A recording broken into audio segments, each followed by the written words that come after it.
Okay, I'm Keith Bergeron. I'm Mick's brother, who's 3 years younger than he was. And what we're doing here is a kind of documentation of Mick's military life.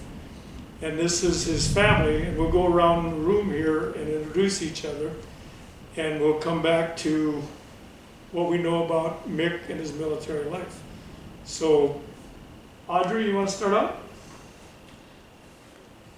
I was his wife for 39, just about 40 years. Didn't know him before he went to service, but married him. Oh, I should back up there. I met him when he came back from service. He was hitchhiking and came down to, with his uncle, came down to Moorhead to catch a ride. He was on his way to the cities. So that's, I guess, very nice. You have to edit this. You picked up no objection. That's what it sounds like. That's the love story right there. No, okay, let's back that up. His uncle, who was only a couple of years older than him, was coming down to see his girlfriend, which was a girl that I lived with at the time.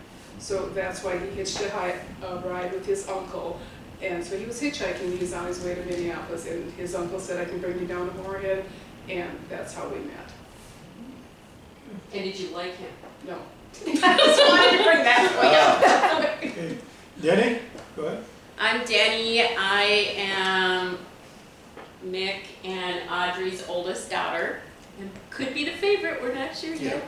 I don't have a ton of memories of anything Vietnam related. Obviously this was after I came into the picture, but it was not talked about a ton.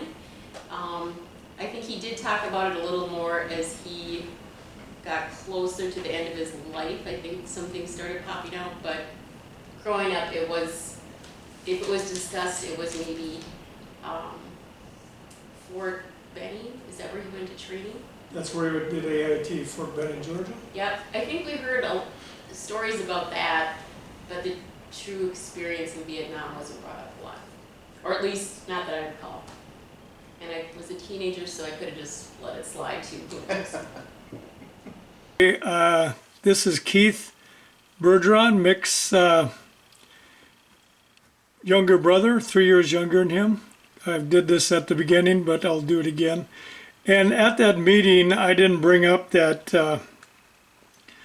of the 12 siblings, 3 were there, and the rest weren't able to make it at that time, and we still did the meeting.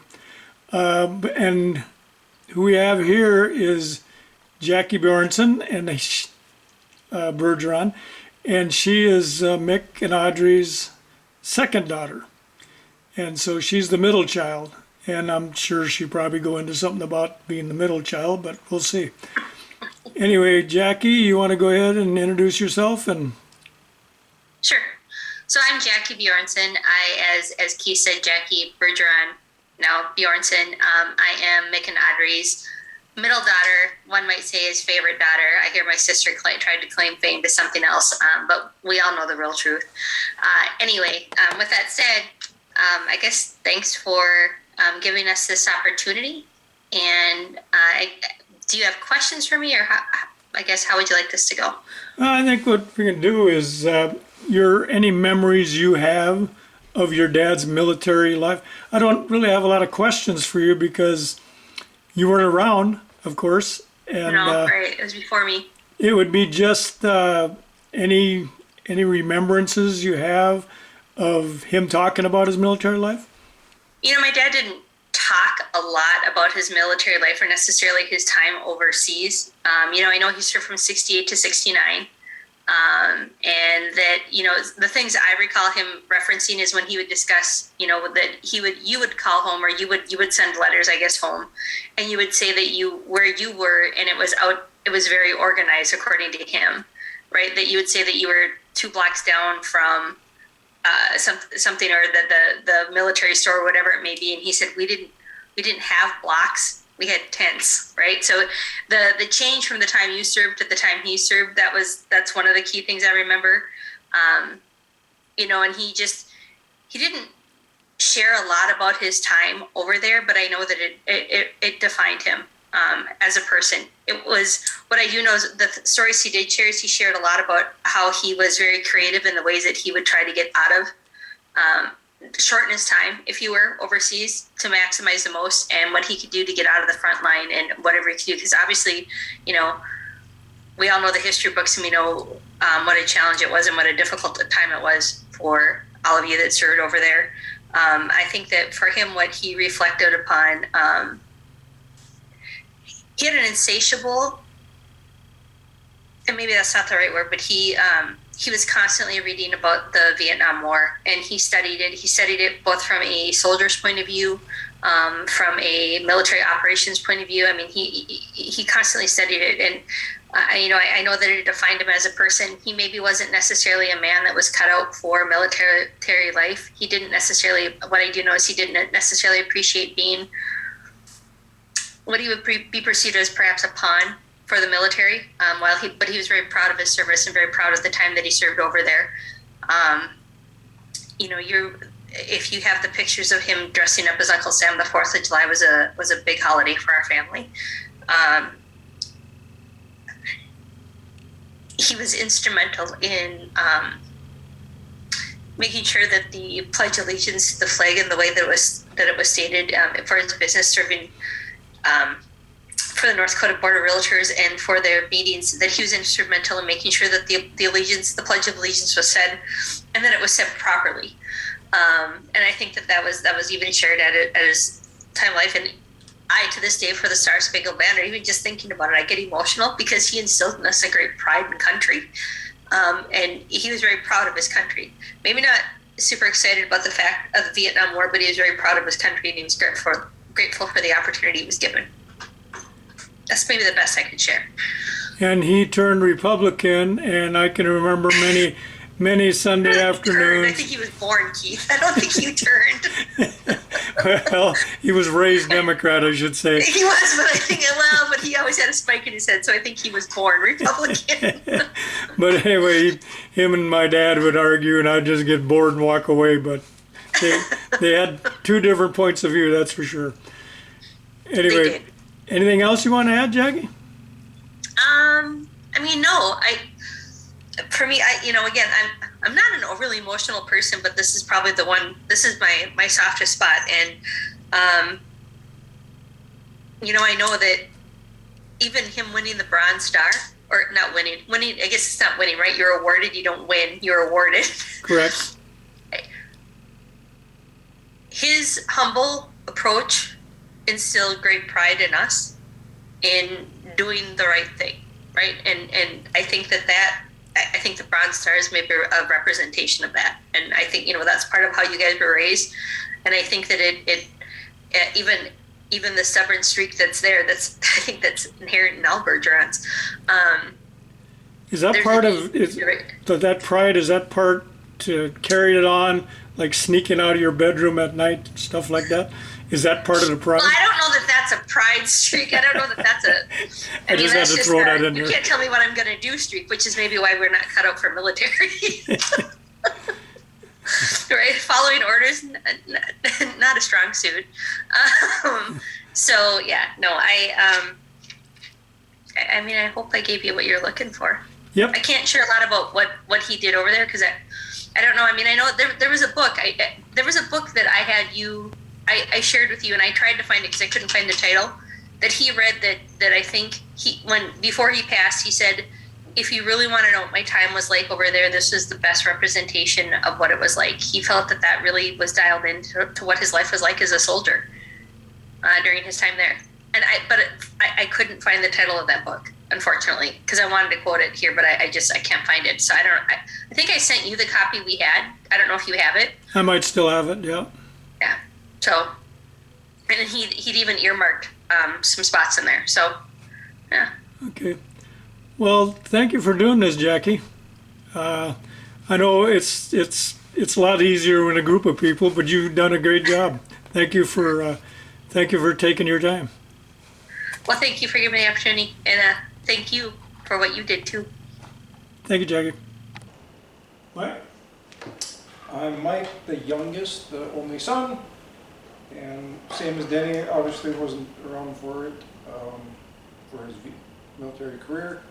He did talk some of his stories, most of them are usually the funny ones that he had, and we'll go into them later, I guess. Okay, and if you come up with something else as we're going along, just put right in. Dave? I'm Dave Bergeron, Mick's youngest, slimmest, best looking brother. Might as well throw that out there. I was, I think, 5 years old or 4 years old when he went into the service. The memories I have.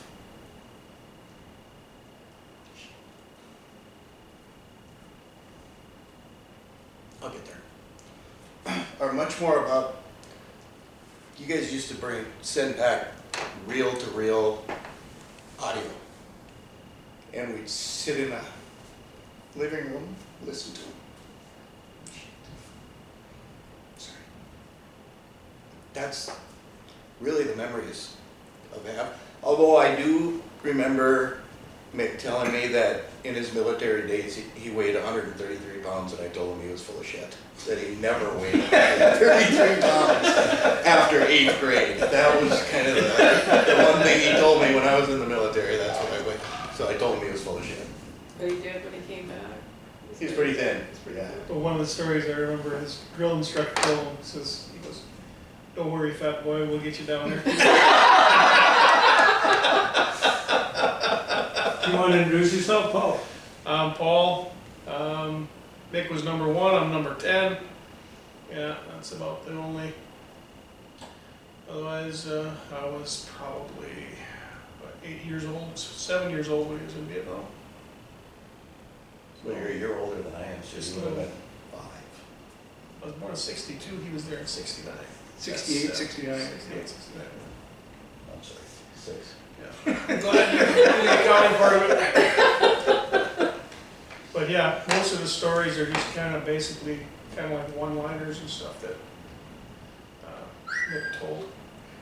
And I don't have a lot of, like, stories around the military part of it. I have more about stories of what came back from Vietnam with him.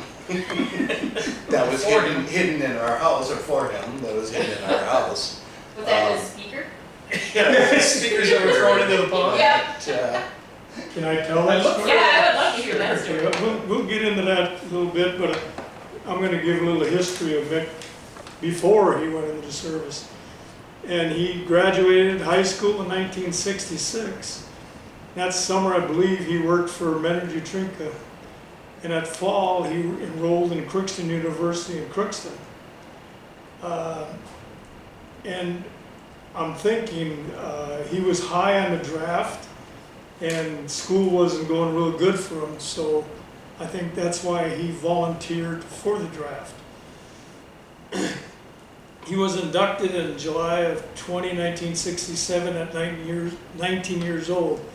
He was 19 for 9 days, as I remember right, as my notes say. And he spent 1 year, 10 months, and 2 days in Uncle Sam's Army. Mustered out in May of 29th of 1969.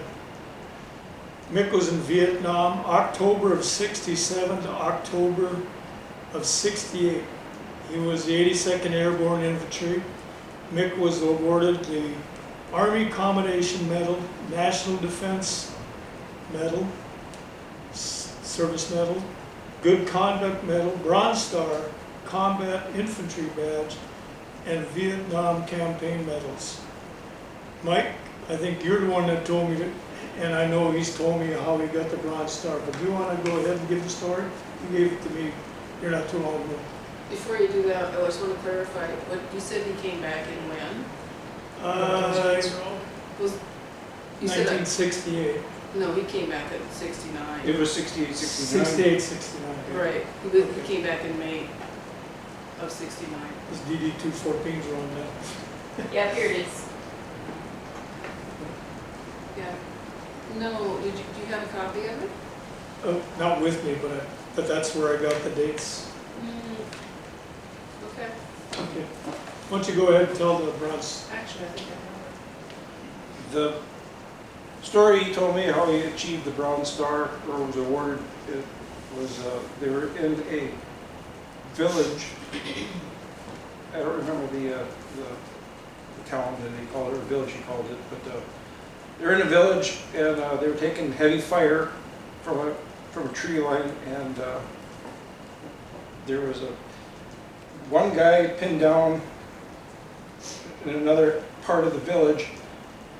And Dad said, you know, I'm going to go over there and help that guy out because he thought the firefight was actually intensifying where he was at. So he thought it was, I'll go over where this guy's been down and help him out. And, well, long story short, the enemy actually flanked to that direction. Dad ended up being right in the middle of it all. And the lieutenant or whoever said, yep. I saw Bergeron and saw what the enemy was doing, and he ran over to the other side and subdued their flank or whatever, you know. So being in the wrong place at the wrong time, basically, is how he awarded it. But that being said, that was Dad's funny twist on it, you know. But at the same time, he obviously did what had to be done. He was under fire. Yeah. So, and that's when you get the combat infantry badge. That's because you're in the infantry. And them guys, they gave them. Well, it was the majority that were killed in action were in the infantry. They're- The private first class. 25% of the military was infantry. So these guys deserve that badge.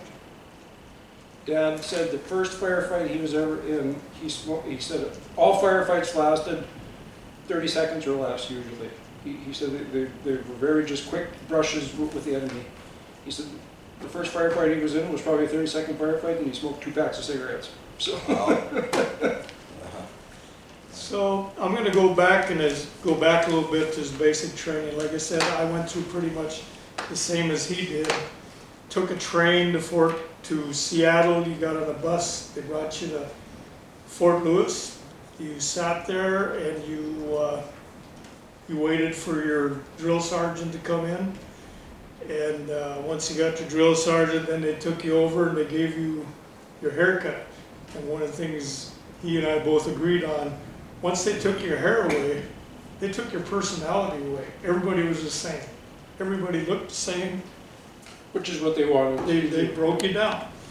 And when you're there, lots of discipline, marching, schooling. You did a lot of schooling. At KP, gas chamber, you go in the gas chamber. You would, it was tear gas. You'd be in there. You would be in a long line, and usually they went A to B in alphabet. For some of us, it was backwards, Z to B. So you took your gas mask on, you had to say your serial number, and then put your gas mask back on and go out. So if you were at the end of the line, it took you were pretty well gassed. And then you crawled under, he did too, he crawled under 60 caliber machine gun fire. GI and barracks, shots, you go through a line of shots. They've got guns and needles, and they did a lot of that stuff. Once in a while at home, we'd get a letter from Nick, and Mom would read it to us.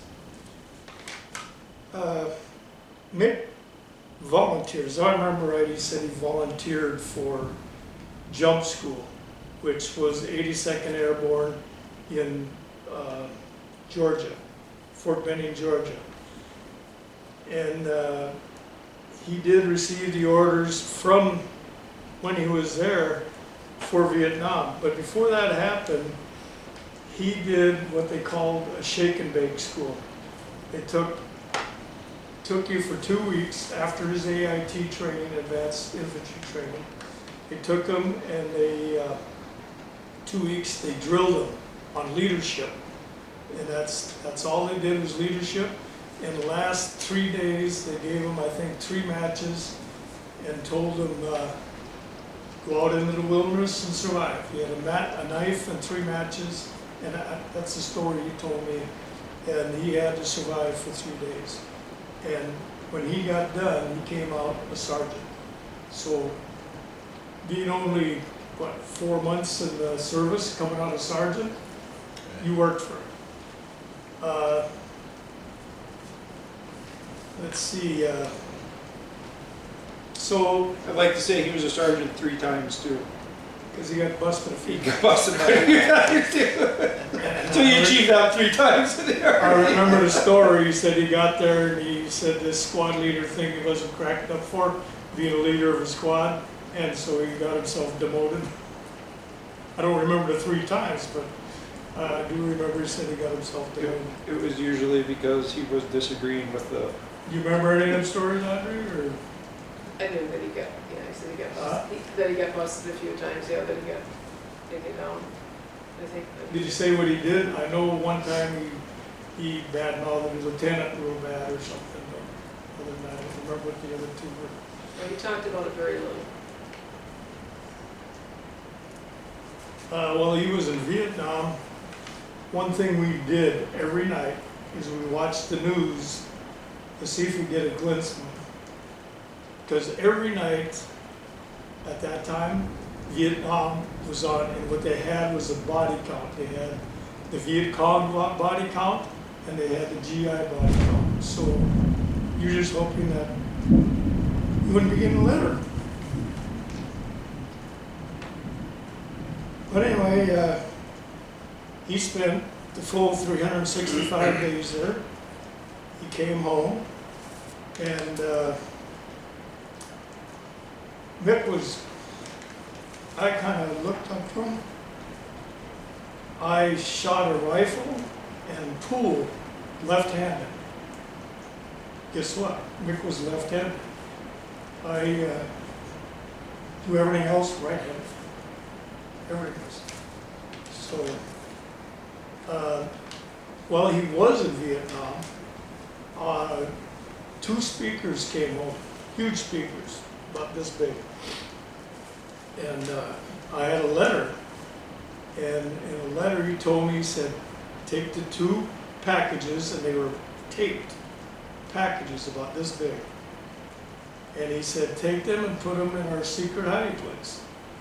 And so I hid them, and my mother was a real snoopy person, really snoopy. And I knew she'd want to find that letter, and I hid the letter, and I knew she would tear that room apart, looking for it. So I got real nervous, and I threw them 2 packages in the pond. Well, Nick liked smoking marijuana. And when he got home, he asked me where the 2 packages were. And thank goodness, I was always a little faster than Nick.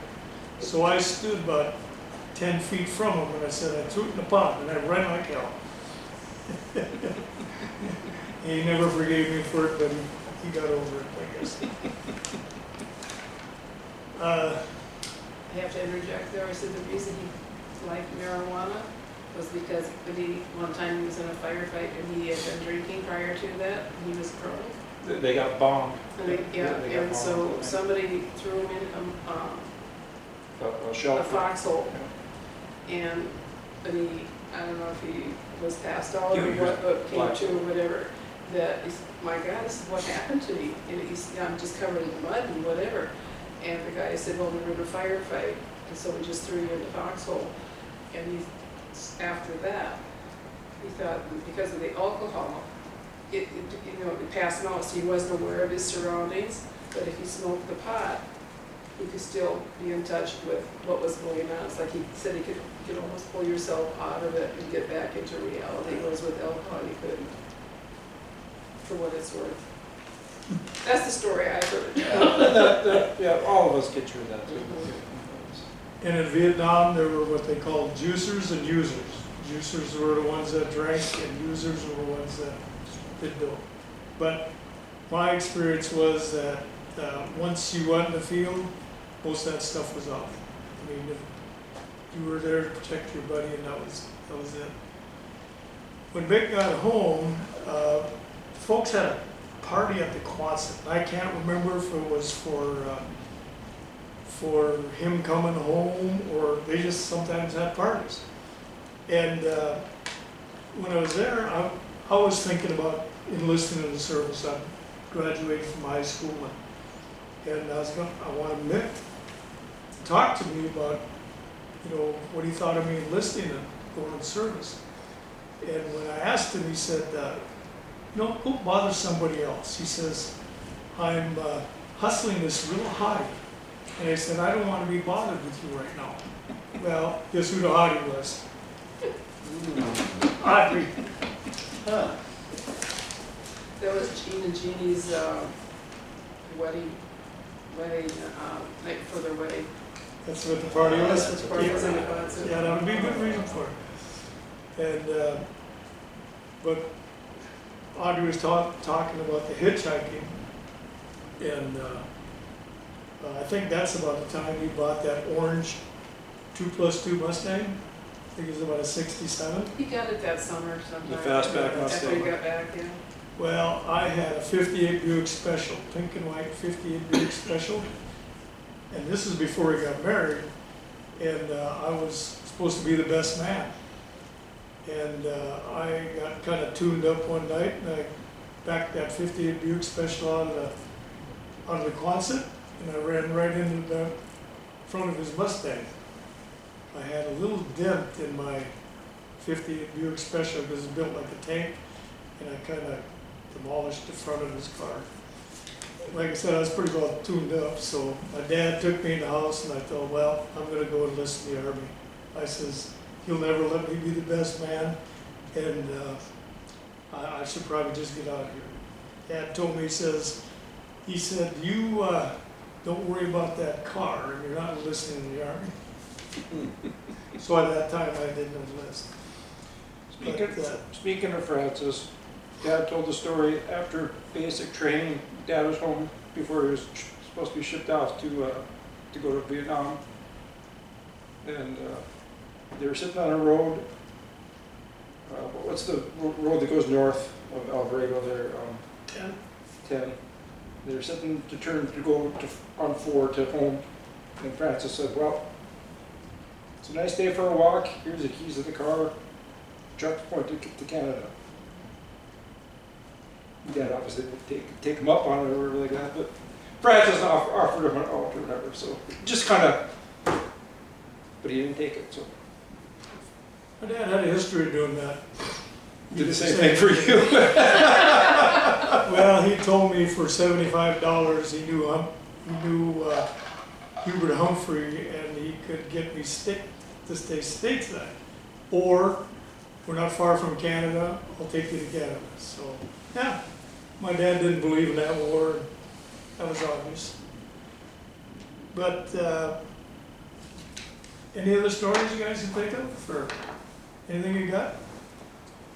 Another funny one was when he was first in Vietnam. When he first got there, they came across a hole in the ground, or a tunnel. And Dad said, well, I haven't thrown a frag since basic training. So he took a frag grenade out and threw it down the hole. All of a sudden the grenade came back up at the hole. No one got hurt, but he all learned count off the grenade a few counts before he throw it down. So That was the unmanned bouncing Betty. Yeah. Well, anybody else got something you can think of? Anything you can think of? I can remember, this was in Harwood for sure. I remember we were eating around the table, and somehow Vietnam came up, but I don't remember the conversation or why it came up. And I asked him if he ever killed anyone. And it got really quiet, and I don't know if you told me why would you ask something like that, or he said that. And I think that's how I learned, like, we don't talk about this stuff. This is not cool. He was interviewed by a guy on TV. I can't think of was his that the name Shaw guy? Was it Shaw? Shaw was, yeah, it could have been. It was a reporter on television wanted to do an interview. There was something, they were doing something about Vietnam and stuff, and for whatever reason, he knew that Dad had been there. So he came to Dad's office and wanted to do this interview. And that was one of this reporter's first questions, was if he ever had to shoot and kill someone. And Mick just said, this interview is over, there's the door. Hard to start out with that. Yep. Anybody else? He was hitting the helmet with a round. You guys remember hearing that? Said it ended up in his rucksack. Yep. Right. He said after that, that was his defining moment in Vietnam, he said. Either he's gonna get it or not. Yep, didn't matter. He He was, said he was there one day and a day and a half longer than he had to be. Because he wasn't gonna shave his mustache. the sideburns. The sideburns. There was, yeah, And then they got bombed, and he said, Jesus, he goes, it was ready, he was still in the United States, his mustache was gone, and it was red up to there, because he says he was making sure it didn't go back while he was standing in line. Okay. Mick and Audrey are married January 31st, 1969. 70. That one. And Just off a year. Yeah, just slide everything 1 year forward. yeah, everybody used to be. So Mick went to work for Sears. He sold sewing machines and vacuum cleaners. And after a while, him and Audrey started their company called Landmark Realty, and he spent many years selling real estate to happy people in Fargo. And I tried to get Mick tested for Agent Orange in the 80s, and he wouldn't get tested. But in the 80s, Agent Orange was still kind of a joke. I mean, the physical the VA gave you was a joke. They just give you a physical, take your temperature, check your heart rate and stuff. They didn't do any in-depth testing at all. And so rightfully so, it didn't do any good anyway. But Mick had severe problems. I personally think he had something to do with Agent Orange. And that's too bad, his life. He died 13 years ago at the age of 61. So, anybody else has anything to say? Here's a shadow box that Audrey's made for him. It's got all his medals in it. Dog tags, picture, M16 rounds. And I'm sure that's his coffin flag. Yes, and actually these bullets are, or casings are from his funeral. Well, from the military doing the. Johnny one gun. Yep. Well, I want to thank everybody in the family for coming and doing this interview. And for our brother, Thanks for doing it, Keith. thank you for the service.